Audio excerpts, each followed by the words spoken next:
Imagine the Earth as an apple. The ground we live on, the entire crust, would be thinner than its skin. Beneath this fragile peel lies a world of extreme pressures and temperatures, structured in distinct layers, like a geological onion. Scientists describe these layers in two ways. By composition, we have the rocky crust, the vast silicate mantle, and the iron-nickel core. And by physical state, the rigid outer layer, or lithosphere, floats on a softer, plastic-like asthenosphere.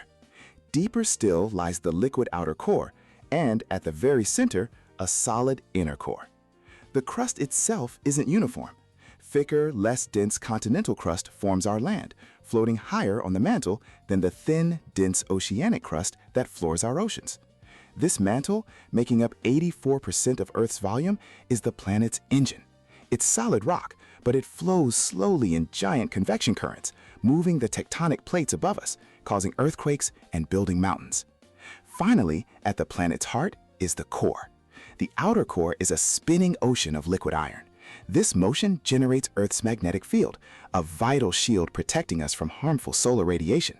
And at the absolute center, the inner core is a solid metal ball, squeezed into a solid state by unimaginable pressure, despite being hotter than the sun's surface. But how do we know all this? We've never drilled that deep. The answer is earthquakes. Seismic waves travel through the planet, but certain types, called S-waves, can't pass through liquid. By tracking where these waves disappear, scientists mapped out the molten outer core, using the Earth itself to see inside. So from the crust to the core, these layers aren't just static. They're a dynamic system, constantly in motion, shaping the very world we see and protecting life on its surface. It's the silent, powerful engine running just beneath our feet.